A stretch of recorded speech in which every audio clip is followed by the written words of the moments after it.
Hola amigos, Brad Evans here, and place your bets, ya jackwagons. I'm on a solo mission. Lundy, probably hammered somewhere on a beach in Mexico right now, slugging back multiple Coronas, and I'm about to hop aboard an airplane to Viva Las Vegas. That's right.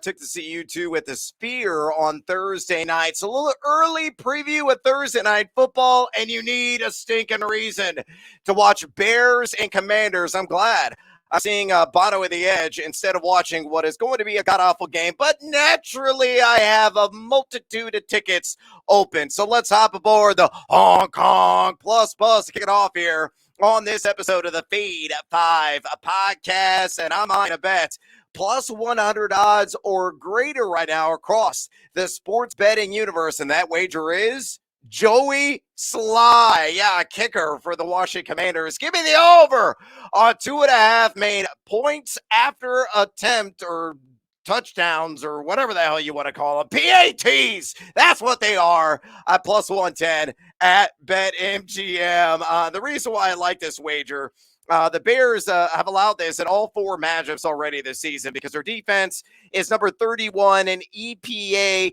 total defense per play. They have allowed to opposing kickers 5 extra points, 3, 5, and 4 extra points so far on this young year. Joey Sly, meanwhile, has been over in 2 of 4 games, and the Commanders' offense a little bit better than we think, though they are just number 19 in EPA total offense. Still, Sam Howell has been moving the ball consistently. Brian Robinson's been a bruiser between the tackles. He got scary Terry McLaurin there as a premier pass catcher. The Bears are going to be, out of sorts and discombobulated, as they usually are in this game. Also keep in mind, too, Sly, a perfect 9 for 9 on PATs this year. So you put all together at plus 110 at BetMGM. Oh, hell yes. I'll get seduced by that juice. All right, with that bet on the board, let's get after it with another edition of the Fade 5. All right, numero cinco here on the countdown today. Let's go with an SGP. And if you're digging this, come with me on it. It's all Khalil Herbert all the time. Now, mea culpa. I was completely wrong last week. I thought the Rashawn Johnson takeover was in full effect. I thought he would play the lion's share of the snaps a week ago. But no, Khalil Herbert had the hot hand, a guy that really accumulated the touches and the yardage both as a runner and as a receiver in his matchup against the Denver Broncos. And it could be more of the same. It's always a little bit touch and go because I think it is going to remain a bit of a hot hand. But Herbert right now has the upper hand in this backfield. So on this SGP, give me him for 40 or more rush yards, and then give me Herbert for just 5 receiving yards. You put those two together and get really creative with these at BetMGM. It is an even plus 100 juice.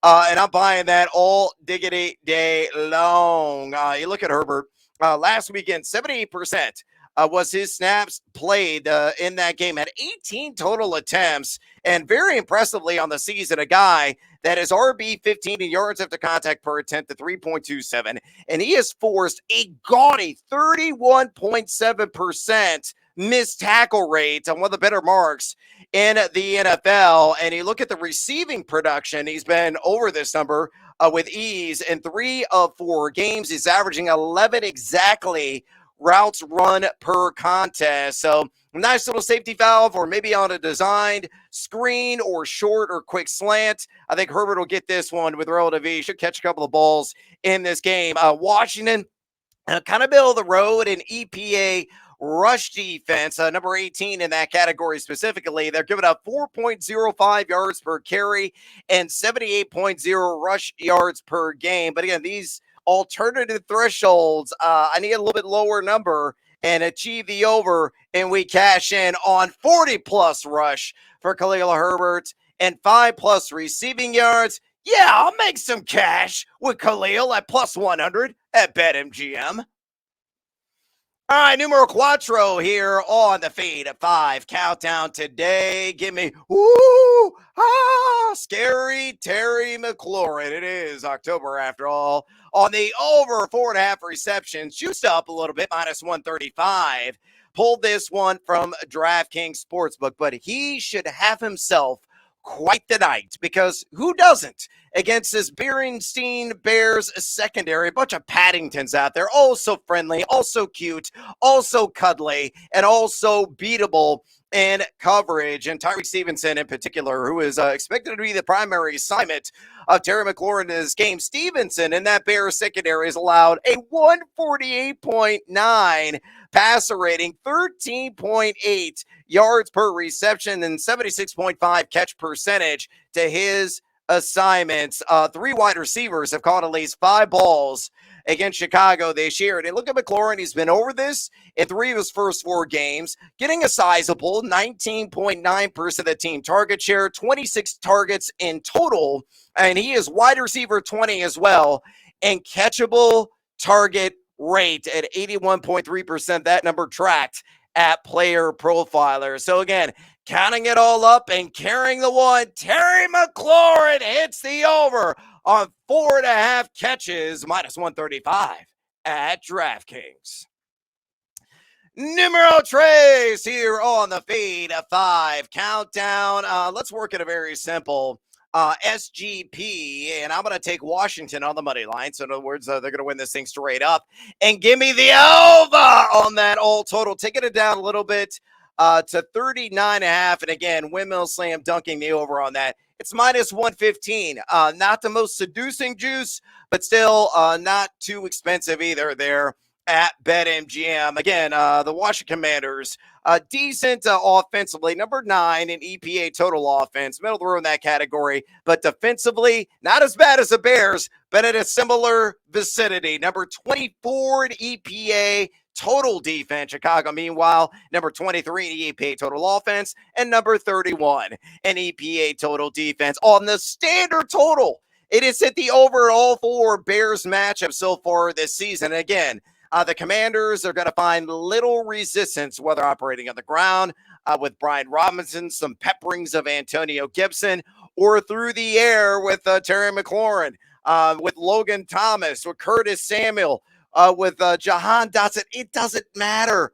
They're not going to be pushing back and really resisting Washington at all in this game. So I think the Commanders win in a sweat-free, hopefully, victory in the end, and the over hits on that alt line of 39.5. You put those two together, minus 115 at BetMGM.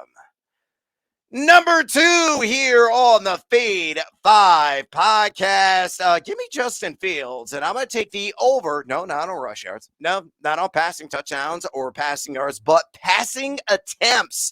And that number sitting at 27.5, minus 130. A little bit higher juice there at BetMGM, but I'm willing to slap the wallet and take that over. This line actually opened at 28.5. And if you grab it early, you got it at a better and more viable juice of minus 110. But minus 130 isn't out of the realm of possibility.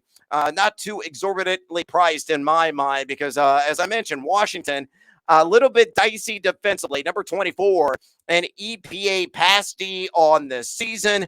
They've given up 32.8 pass attempts per game to opposing quarterbacks. All 4 opposing quarterbacks have gone over this pass attempts mark, including Josh Dobbs, who is kind of a similar build in style and substance as Justin Fields as that scoring duelist. He threw 30 or more times, actually, in his matchup with Washington earlier this year. Meanwhile, look at Fields. He has gone over this in 3 of 4 games this season. He's averaging 30.8 pass attempts per game. And the coaching staff is saying, hey, don't run nearly as much. We want you to be a little bit more pocket tied.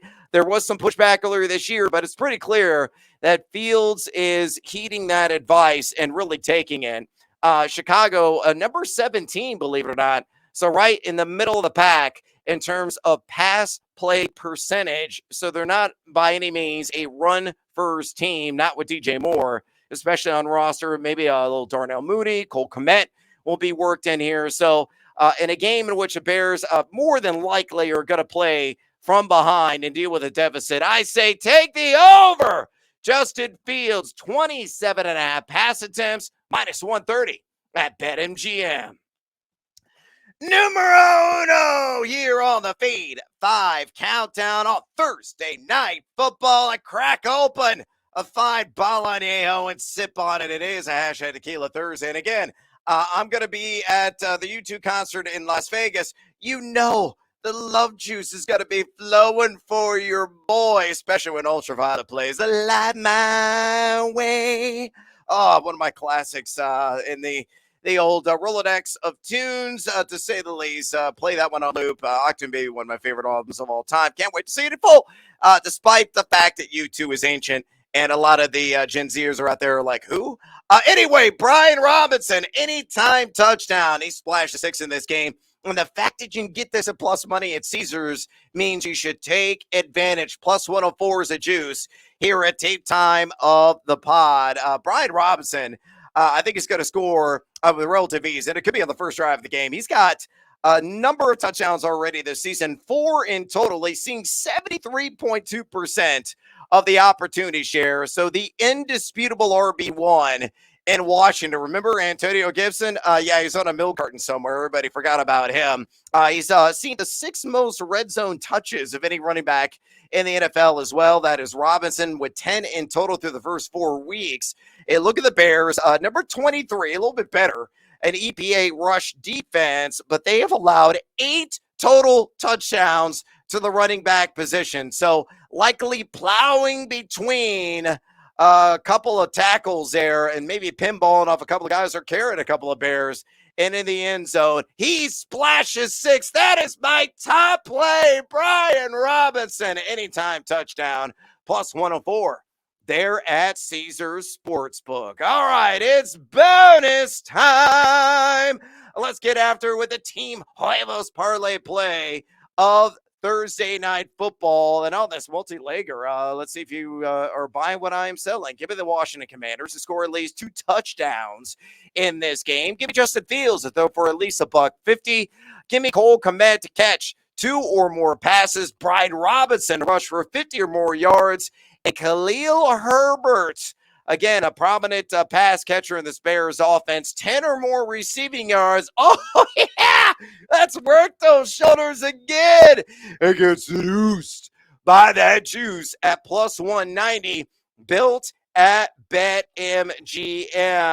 You look at Washington, again, they should score relative ease. The Bears are number 31 in EPA defense per play. So, as I said before, I mean, they're erecting like styrofoam walls, and the opposition is just cracking and splintering through them. And I think Washington's going to do that on the ground, and Sam Howell through the air. They're going to score at least 2 tutties in this contest. Justin Fields, meanwhile, $150 through the air. He has done this consistently. Actually, he has done this in, I believe, 3 or 4 matchups. Yeah, 3 or 4 matchups. Washington has given up at least 150 pass yards in 3 or 4 matchups this year. EPA pass defense for Washington, number 24. So relatively lackluster in that category. Then you look at Cole Kmet, 2 or more receptions. Again, he should do this consistently. He has done that exactly consistently. I believe he's done it in every single game this season. He's inside the top 10 in target percentage among tight ends. And on top of that, you look at what Washington's given up, over 3.5 receptions per game to the tight end position. Brian Robinson, 50 or more rush yards.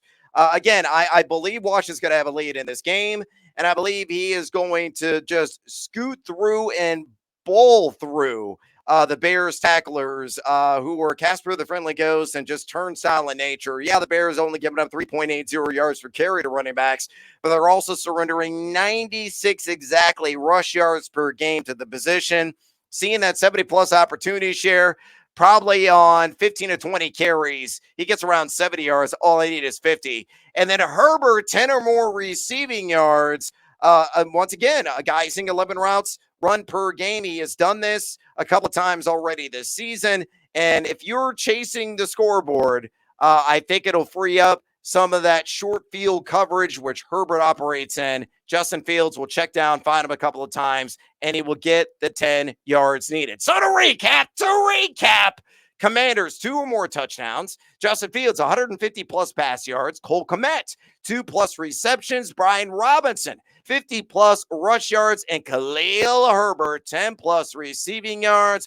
1, 2, 3, 4, 5, mi amigos. On that Fab Lager on the Team Huevos Parlay play of the day, plus 190 there at BetMGM. All right, the other bonus time I got, line hasn't even posted at a time, but whatever the over-under is on rush attempts for Brian Robinson, I'm expected to be around 15.5 or so. Slam the over on it. I really don't care if the number is a little bit higher. I would still take it. This could be a 20 carry kind of game for him. And then finally, I got one last SGP for you in this game. Now, Sam Howell, I just need 1 touchdown. I need Brian Robinson for 5 or more receiving yards, and then Cole Kmet again, 2 or more receptions. That's plus 105. To give a little bit of background on that, Howell's thrown a TD in 3 or 4 games this year. The Bears have given up 8.57 pass yards per attempt and 10 total passing touchdowns to the quarterback position. So he will airstrike 1 in for 6 at some point in this game. Meanwhile, Robinson, he's only averaging 7.5 routes run per game, but has hauled in at least 5 receiving yards in 3 of his first 4 contests here in 2023. Bears, meanwhile, get up 5.8 receptions per game and 58.5 receiving yards per game to the running back position. And then Kmet, as I mentioned earlier, he's gone over this in all 4 games. He's seeing a sizable 17.9 target percentage, and the Commanders giving up, again, close to 3.5 receptions per game to tight end. So Howell, 1 plus passing touchdown. Robinson, 5 or more receiving yards. Kmet, 2 or more receptions, plus 105 there at BetMGM. Again, you can get creative with those SGPs. All right, I am out of breath. I am out of time. I got to catch a stinking flight to Viva Las Vegas. Oh, I can't wait. Staying at Circa, the biggest sports work in the damn world. It's an amazing place. We're looking forward. I may even take a dip at Circa Swim. Stadium Swim is an amazing place to watch my ugly face, which is routinely on broadcast there on the big screen, while sipping back a few lovely slushy type drinks while you're dipping in the cool pool. Do me a favor, if you enjoy this podcast, drop us a rating and a review. And Lundy, have a bang up time there in Mexico. I'm going to try to get back because travel is getting in the way of things on either late Friday or sometime on Saturday for the full NFL Week 5 preview. And I'll try to sprinkle into some college cash as we usually do here on the Fade 5 podcast. Again, if you enjoy this episode or any of our episodes, feed or follow us on the X or the Twitter. You can follow me at Noisy Huevos, follow Nate Lundy at Nate Lundy, and again, drop us that rating and or review. For Nathaniel Lundy, somewhere wearing a sombrero and probably no pants, I'm Brad Evans. Until next time, as always, feed or follow. That is up to you.